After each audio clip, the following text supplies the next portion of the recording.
Salawat dan salam semoga senantiasa tercurah kepada junjungan kita Nabi besar Muhammad sallallahu alaihi wasallam, kepada keluarganya, para sahabatnya, serta kepada siapa saja yang istiqomah di atas din, risalah dan sunnah beliau Muhammad sallallahu alaihi wasallam.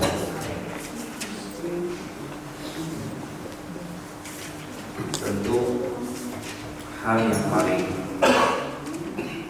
mendasar yang dimiliki oleh seorang mukmin kepada Allah Subhanahu wa taala adalah bersyukur.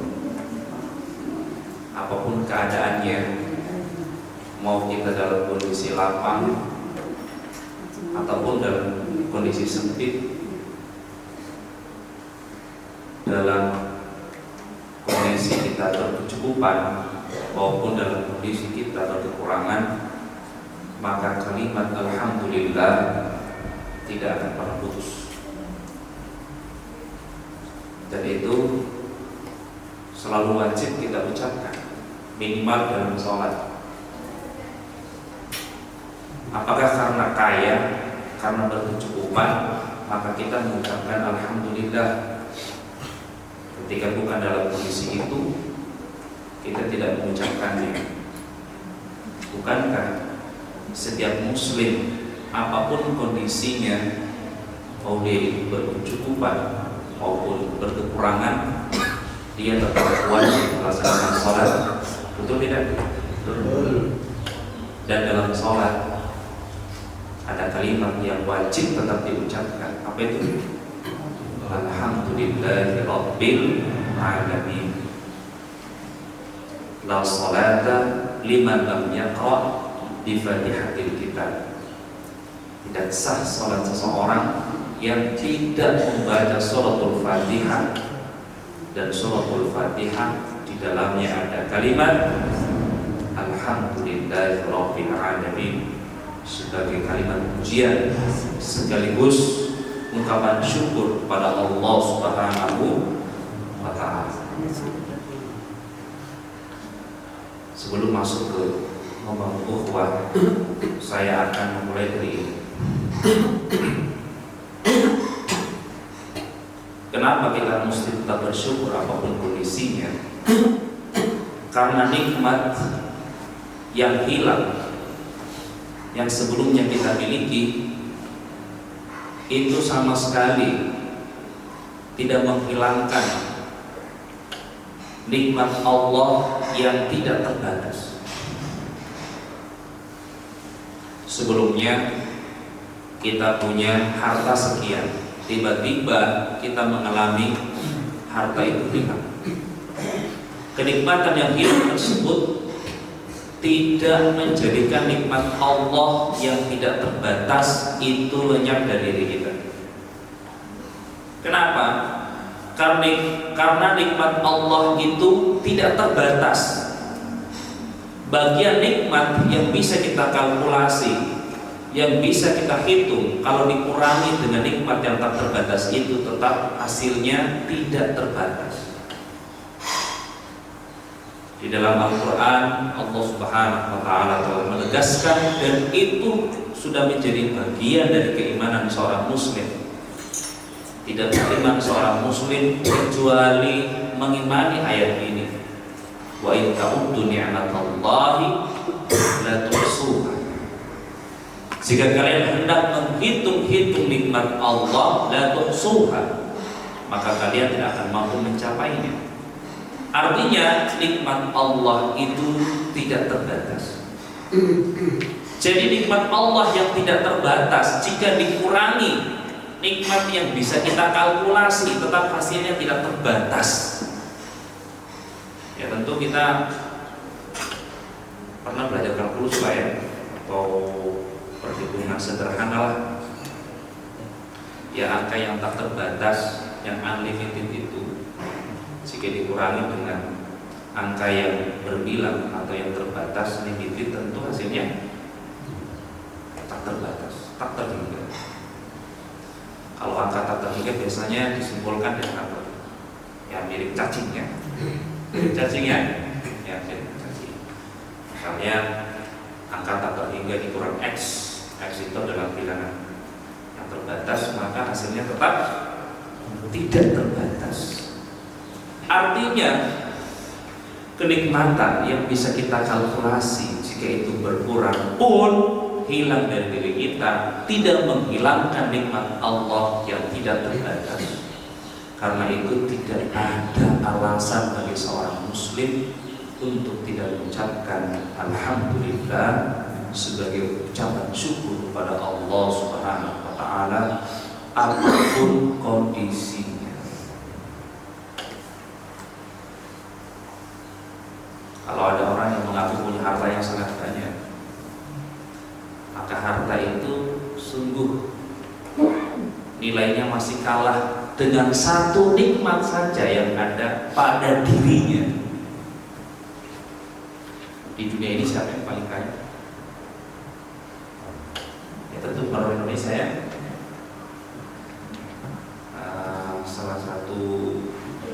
Salah satu yang berpendapat orang terkaya di dunia ini sekarang Bill Gates. Hartanya berapa? Hartanya yang kurang lebih 1/4 atau 1/3 APBN Indonesia. Ya sekitar 1000-an triliun uang itu, 1000-an triliun. Jadi 1/3 atau 1/4 APBN Indonesia. Hartanya banyak sekali hartanya.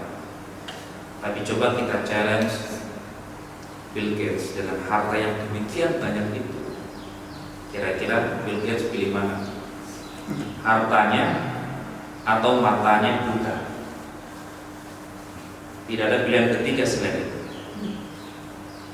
Coba kita challenge dia. Bill Gates, kamu hanya 2 pilihan. Tetap engkau memiliki harta itu atau penglihatanmu hilang selama-lamanya. Kira-kira Bill Gates pilih yang mana?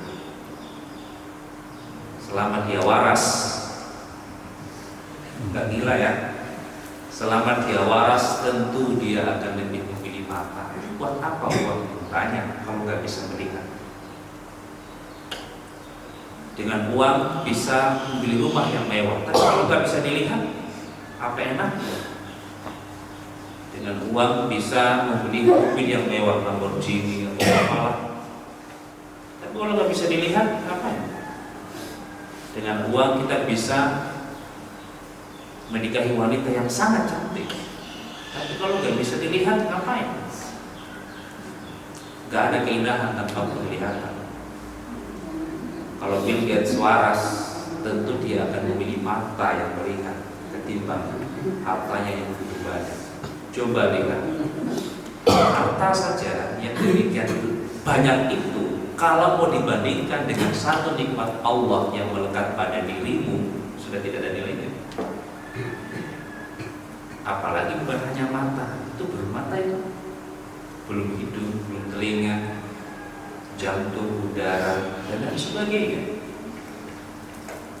Jadi nikmat Allah yang bisa kita kalkulasi, misalnya saldo kita kan bisa kita hitung, gaji kita bisa kita hitung, rumah, aset kita bisa kita hitung. Itu nikmat yang bisa kamu kalkulasi. Kalaupun itu berkurang dan hilang, tetap nikmat Allah itu tidak terbatas. Itulah rumusnya. Dan saya kira rumus matematikanya juga mendukung itu. Dengan asumsi nikmat Allah tidak terbatas. Dan itu bukan hanya sekedar asumsi. Kalau dalam dunia matematik kita selalu berasumsi. Ini tidak asumsi. Ini harus menjadi bagian daripada keyakinan seorang muslim bahwa nikmat Allah itu tidak terbatas untuk dirinya. Coba itu, nggak bisa. Itulah realitanya. Karena itu pilihan manusia hanya 2, bersyukur atau tidak bersyukur. La in syakartum la azidannakum wa la in kafartum inna 'adzabi lasyadid. Jika kalian bersyukur, apa kata Allah? Lazidannakum, maka kami akan tambahkan nikmat itu. Dan jika kami mengkufuri nikmatku, maka azabku sangat pedih. Kata para ulama, lazidannakum, Allah akan mendapat nikmat Allah, maksudnya apa? Nikmat Allah fil akhirah, fil jannah. Jadi tambahan nikmat itu adalah jannah, surga. Sebaliknya orang yang kufur terhadap nikmat Allah di dunia, inna adabi lasyadid, dia akan mendapatkan neraka, surga. Ini tambahan nikmat yang luar biasa. Itulah bentuk rahim Allah. Kalau Rahman, ya, Allahu yarham rahmatan 'ammah. Allah Subhanahu wa taala merahmati dengan rahmat yang bersifat umum. Rahmat Allah ini diberikan kepada siapapun makhluk itu, mau itu manusia ataupun selain manusia, mau dia itu jin ataupun siapapun, mau dia itu mukmin atau kafir, mau dia itu fasik atau solih, takwa. Rahmat Allah ammah li jami'il makhluqat, dia umum untuk seluruh makhluknya. Itulah rahmat. Makanya jangan kamu tanya, kok orang kafir tapi kaya? Ya iyalah, orang kafir itu kan tetap makhluk Allah, dia punya hak dirahmati Allah, punya hak dirahmati Allah. Nah, tapi ada yang kedua, Allah bukan hanya Rahman tapi Rahim. Kenapa disebut Rahim? Allah yarham rahmatan khas. Allah merahmati dengan rahmat yang khusus, tidak umum, hanya khusus kepada siapa? Khassah lil mu'minin. Ini rahmat yang khusus bagi orang-orang yang beriman. Bentuk rahmat Allah yang khusus ini apa? Dukhulul jannah. Orang tidak masuk surga kecuali dengan rahmat Allah, bukan dengan amalnya, tapi dengan rahmat Allah. Dan rahmat Allah itu hanya diperuntukkan kepada orang beriman. Orang kafir tidak dirahmati Allah. Nah, saya heran sekarang ini banyak orang yang tidak mengharapkan surga. Bukan karena apa-apa ya, karena terlalu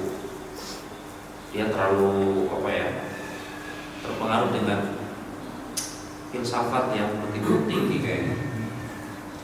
Aku tak mengharapkan surga, yang aku harapkan hanya ridha Allah Subhanahu wa taala.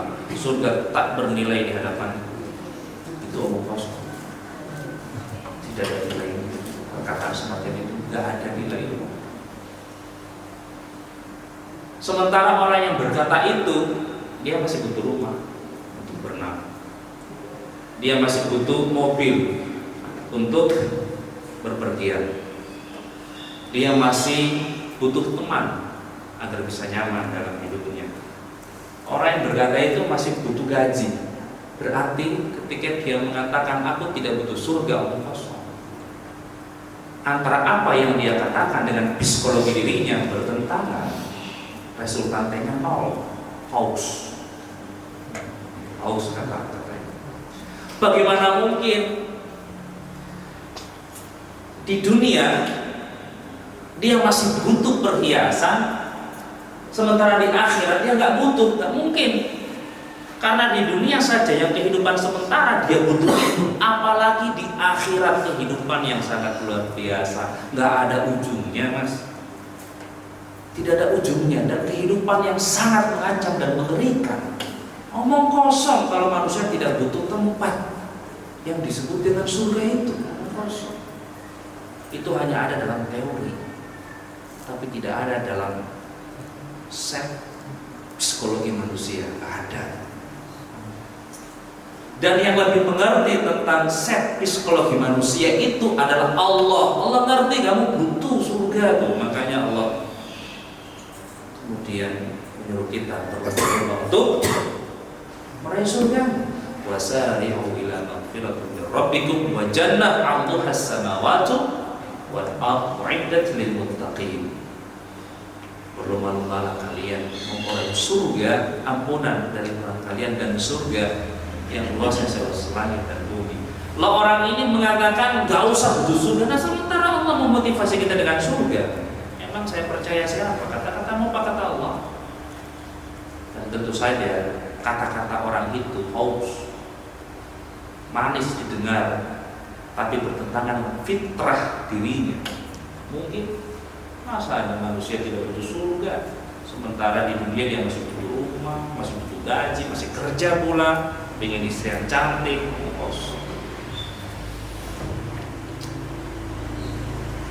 Nah, saya kaitkan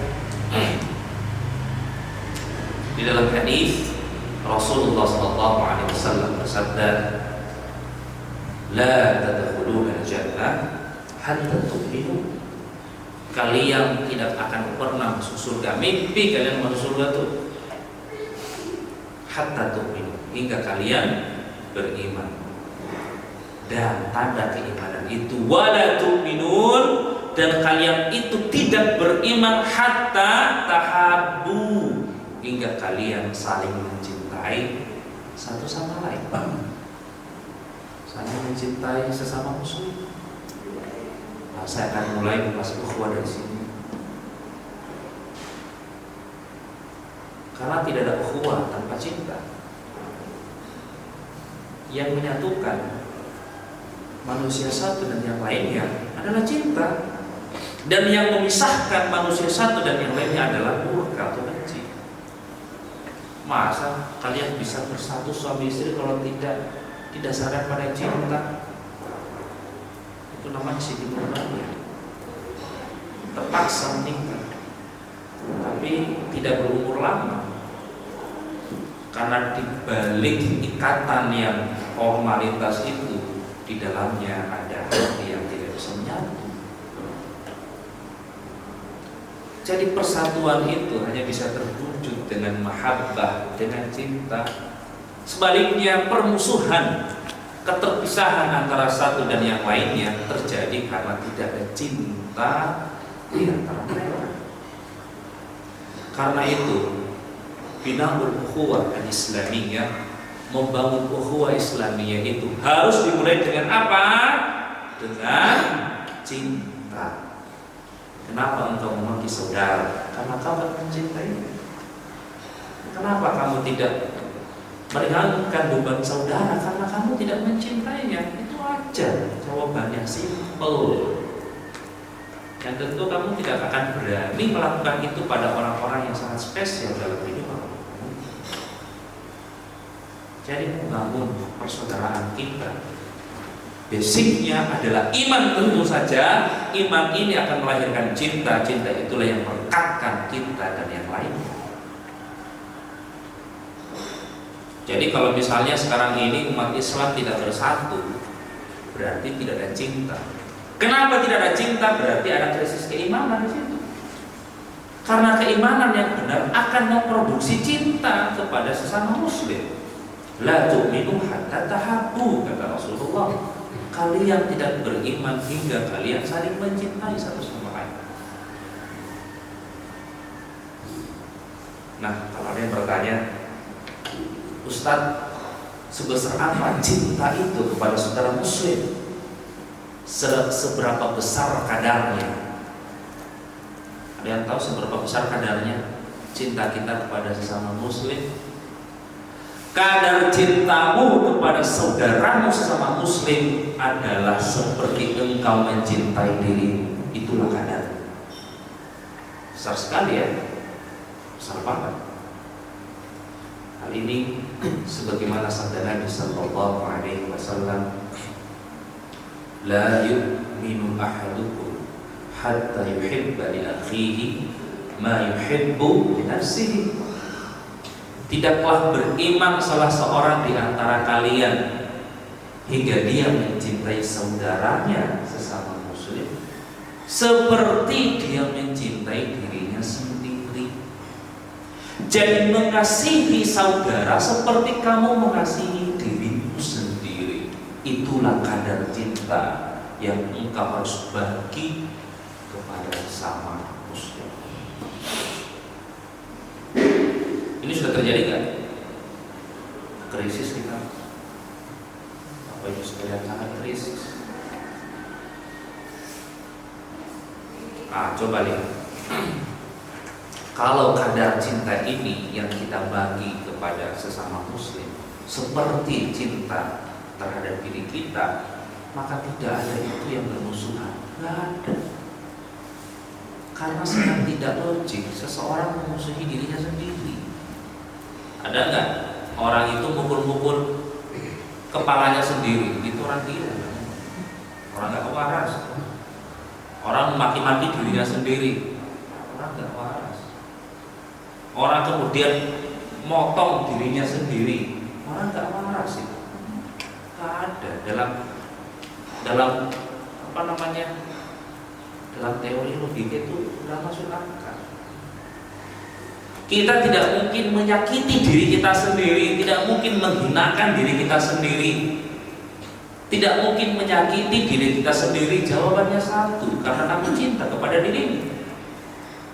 Nah, kalau engkau cinta kepada dirimu sehingga kamu tidak mungkin menyakiti dirimu sendiri, maka jika kamu mencintai saudaramu, maka hal yang sama akan terjadi. Kamu tidak akan mungkin menyakiti saudaramu.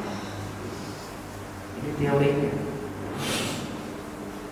Berat memang mencintai sesama seperti mencintai diri sendiri. Ya, tapi itulah kenyataannya, dan itulah jalan Islam. Sampai-sampai Nabi mengatakan, ya, tidak sempurna imanmu kecuali engkau melakukannya.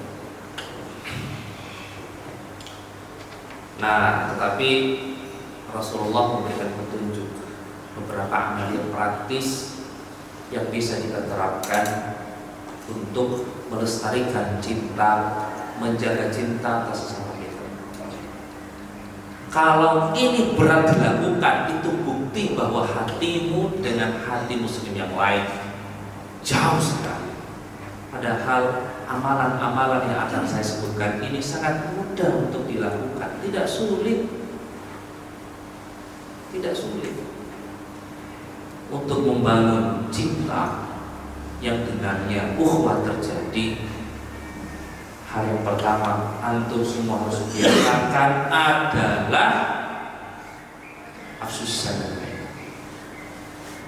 tebarkan salam kepada kalian. Dalam sebuah hadis Rasulullah SAW bersabda kepada para sahabat, hal adullukum ala syai'in in fa'altumuh ahbabtum. Apakah aku akan tunjukkan kepada kalian sesuatu yang jika kalian melakukannya maka kalian akan saling mencintai? Qalu bala. Para sahabat mengatakan, ya. Monggo ya Rasulullah. Apa kata Rasul? Afsus salam bainakum. Tebarkan salam di antara kalian. Kira-kira ucapan assalamualaikum itu susah Pak? Sulit? Sama ya? Susah apa mudah? Assalamualaikum susah apa tidak? Apa susahnya? Lebih susah sama ngomong ini. Kan sudah banyak kalimat. Ya, setahu saya ucapan yang paling mudah itu assalamualaikum. Daripada nanti kalian setelah keluar dari masjid ini kemudian banyak ngomong, itu lebih susah karena menghabiskan banyak kalimat. Jadi mengucapkan assalamualaikum itu sangat mudah, kok sulit untuk terucap? Tahu nggak apa yang bermasalah? Karena hati itu jauh. Itu aja. Ketika hatimu jauh dengan sesama muslim, maka ucapan yang sangat simpel, yang sangat sederhana, yang sangat mudah, bahkan tidak mampu kamu ucapkan. Ketemu sesama muslim, susah. Ya, karena hatimu jauh. Memang cinta itu akan tumbuh lestari. Itu diawali dengan saling sapa. Saling sapa. Dan Islam mengajarkan ungkapan sapa yang bukan hanya sekedar sapaan, tapi mengandung kebaikan dan doa adalah assalamualaikum. Kalau sekarang apa cara sapaan? Hey bro, apa mau didoakan di situ? Bro, brownies kalian dimakan. Bisa. Rasul itu sudah mengajarkan sapaan muslim dengan muslim yang lain. Assalamualaikum. Luar biasa kan? Di situ ada sapaan. Ada apa? Doa keselamatan. Kalau kata hey bro, kira-kira coba tunjukkan satu kalimat yang menunjukkan arti cinta di situ. Bro, apa itu? Brother ya. Tapi kata assalam di situ sudah menunjukkan ungkapan cinta. Assalamualaikum, keselamatan. Iya kan? Doa agar orang lain selamat cuma bukan karena cinta, apa namanya? Jadi mengungkapkan cinta kepada sesama muslim, nggak usah love you, nggak usah, cukup assalamualaikum itu luar biasa. Kalau sudah bisa assalamualaikum, nanti berikutnya akan lebih mudah. Uhibbuka fillah. Tapi kepada sesama laki-laki aja lah, jangan kepada perempuan, kecuali sudah suami istri, karena fitnahnya lebih besar daripada ucapan itu. Nah ini yang pertama, afsus salam bainana. Sulit tidak mengucapkan ini? Sulit tidak? Ya, mengeluarkan kalimat ini tidak sulit, tapi mempraktekannya susah. Kenapa susah? Karena hati jauh. Karena itu paksa. Memang awal-awal ini ya harus dimulai dari paksaan. Ketika hal itu dipaksa, ya, maka nanti akan menjadi kebiasaan. Ketika sudah menjadi kebiasaan, akan membangun kekerabatan antara sesama muslim yang kita sapa. Assalamualaikum. Enak gak kalau misalnya disapa assalamualaikum, daripada lewat diam aja pendiam. Hati-hati sama yang pendiam.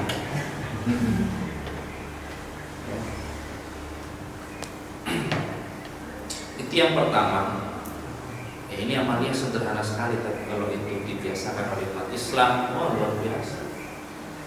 Sekarang malah assalamualaikum diganti dengan bel. Ada itu dulu bel rumah kan, sama tidak bisa diganti dengan apa-apa, nggak bisa diwakili itu. Diganti dengan itu, tidak kedengaran Ustadz, ya udah bawa aja kau assalamualaikum, lebih penting daripada diwakili dengan itu, nggak bisa diwakili. Ya, ada juga assalamualaikum diwakili dengan tulisan kan. Sebenarnya kalau yang tulisan itu yang disyariatkan itu adalah Bismillahirrahmanirrahim. Bukan assalamualaikum. Assalamualaikum ucapan. Kalau tulisan Bismillahirrahmanirrahim.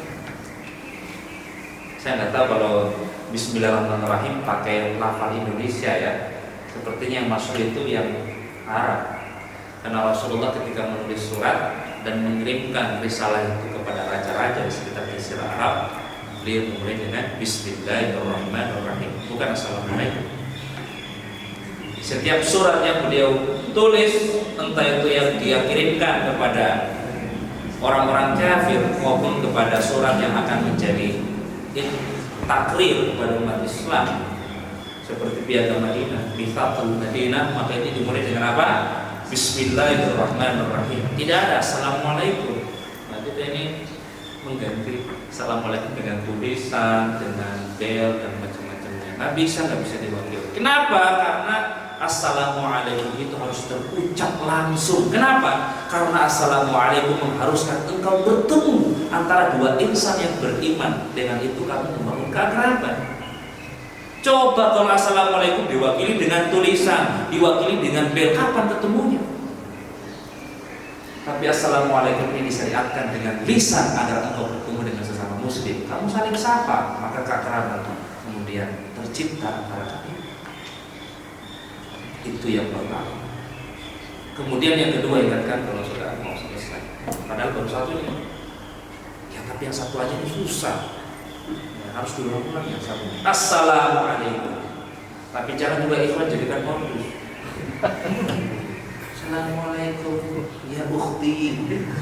Loh, para ulama ini menjelaskan masalah ini.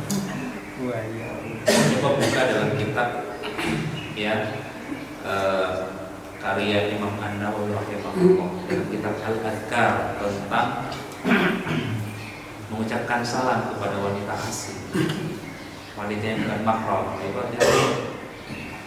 Mending tidak diucapkan kalau tidak aman dari fitnah.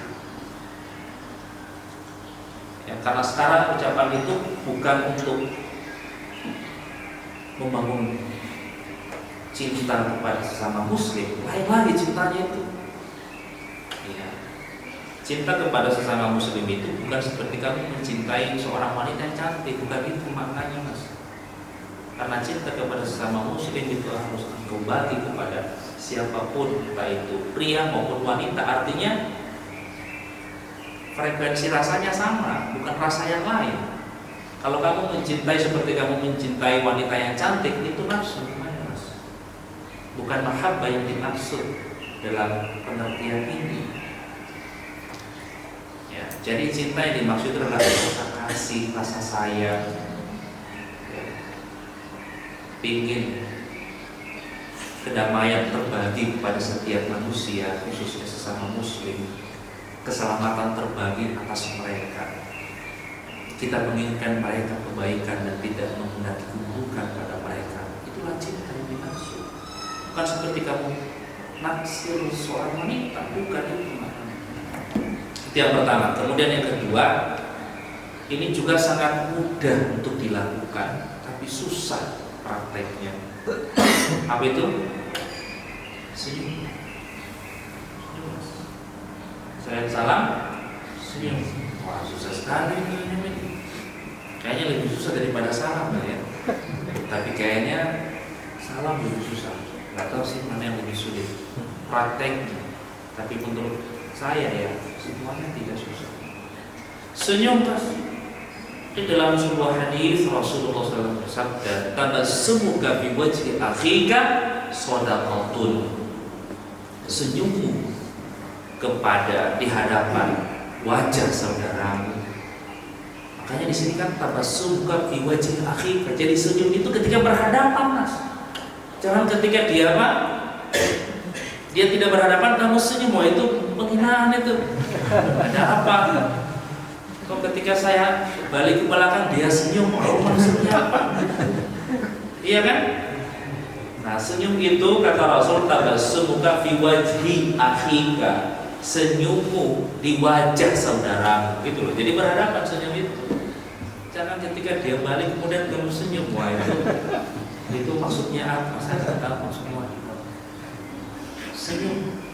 Senyum itu akan menciptakan keakraban antara sesama muslim.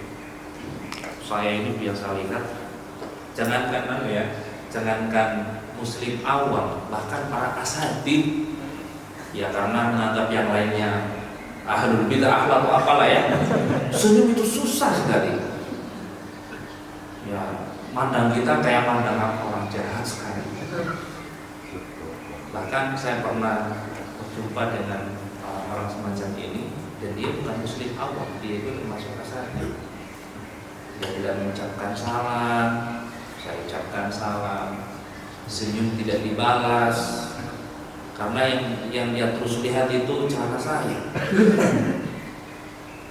Oke deh. Jadi senyumnya langsung hilang.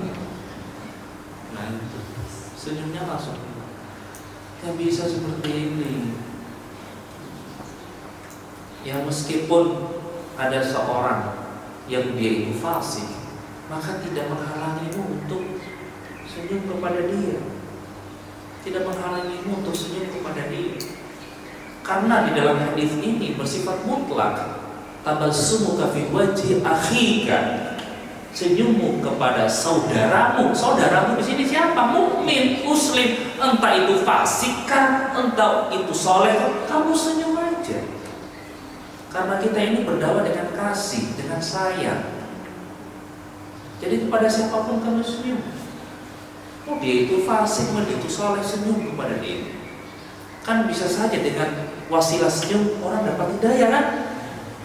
Ya, betul nggak? Awalnya dia ini fasik nih, jarang sholat, bolong sholatnya, maka tidak menutup aurat. Ya, tapi kalau kita kemudian bertemu dengannya, assalamualaikum, kemudian senyum, ya kan orang bisa menjadi wasilah mendapatkan hidayah. Tapi coba kalau misalnya udahlah dia itu fasik, kemudian kita ketemu tidak ucapkan salam, kemudian mukanya menyeramkan, waduh semakin jauh. Terus siapa yang ngajak dia? Kalau orang-orang fasik itu kemudian dijauhi lantaran kefasikannya, terus yang ngajak dia siapa? Nanti yang bertanggung jawab siapa di hadapan Allah tuh? Ya Allah, aku fasik tuh, orang soleh gak pernah ngajak saya, gak pernah ngajak saya, dia tinggalkan saya. Sebelum siksa saya, siksa orang itu dulu. Dia hanya mau makan. Ibarat kalau kamu itu punya makanan, harus bagi kepada sesama, bagi orang yang lapar. Kalau kamu punya ilmu, maka ilmu itu bukan hanya hak kamu, tapi hak kepada orang lain, kepada yang tidak punya ilmu. Jadi dakwah itu dengan kasih, dengan sayang kepada siapapun, tebarlah senyum.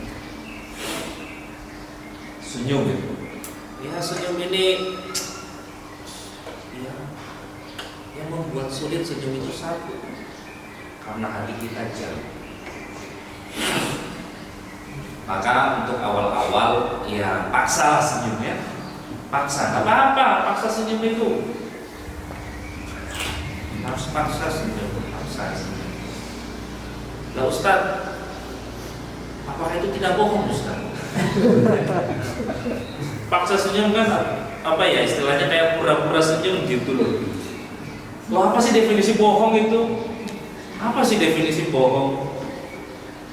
Bohong itu definisinya adalah ikhbarus syai' atau idharus syai' khilafa ma huwa alaih. Mengabarkan sesuatu atau menampakkan sesuatu yang tidak seperti kenyataannya. Loh, standar kenyataan ini apa? Zahir. Kalau zahirnya senyum, ya kenyataannya senyum. Apa yang bohong dari itu? Apa yang bohong? Misalnya Ustaz Ipul tinggi, kan zahir. Apa yang bohong dari ini semua?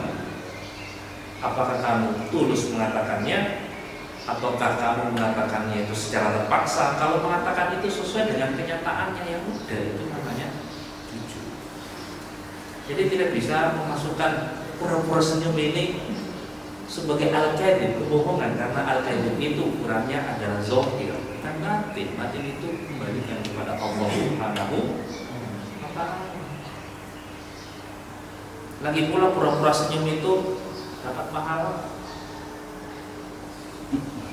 Awalnya pura-pura, lama-lama jadi terbiasa. Oke, itu yang berapa itu? Kedua, senyum. Kemudian yang ketiga adalah tidak menyakiti.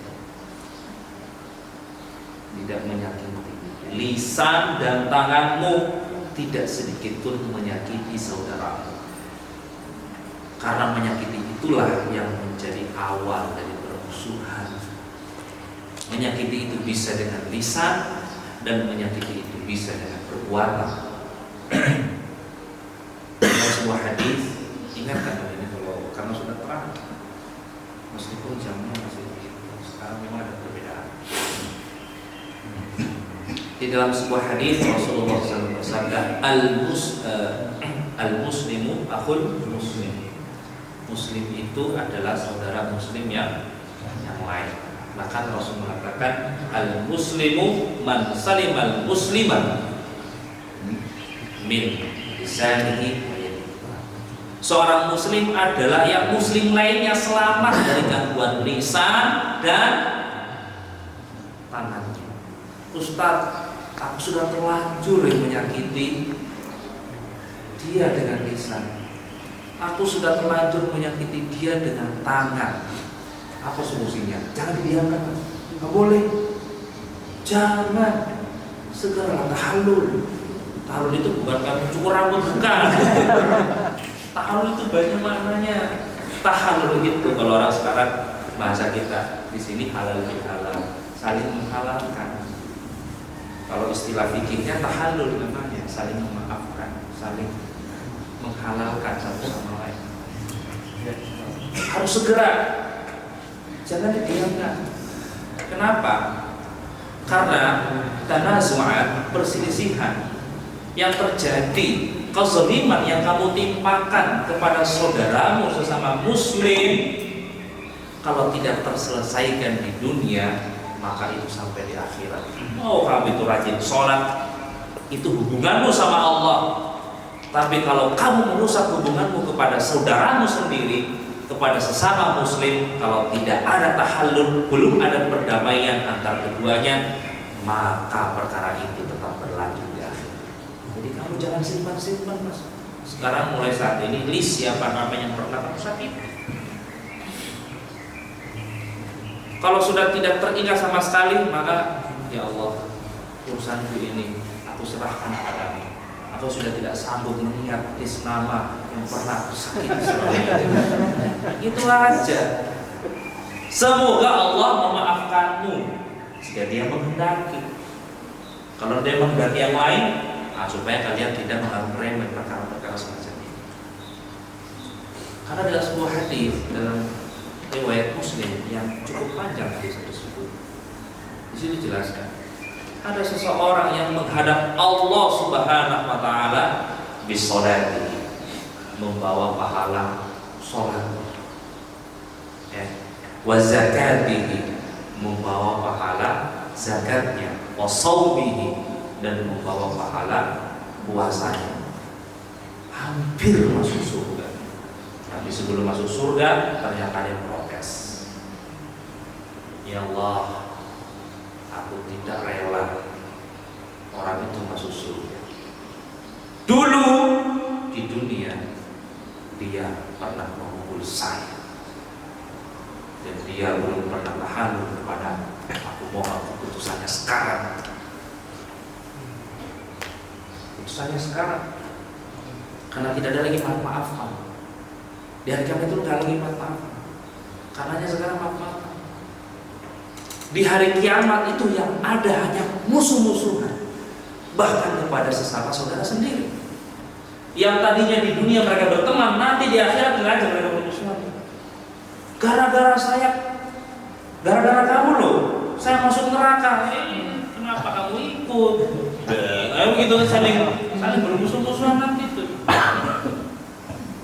Ya, bahkan seorang anak meninggalkan saudaranya, meninggalkan bapak dan ibunya, meninggalkan istri dan anak-anaknya. Ya, di hari kiamat orang akan saling bantah-bantah. Jadi sebelum itu terjadi, maka dari sekarang kalian harus tahallul, saling memaafkan jika pernah ada saudaranya kamu sakit. Tahu nggak bagaimana cara Allah menyelesaikan perkara itu di akhir? Pengadilan Allah tidak seperti pengadilan di dunia. Nggak ada pengacara.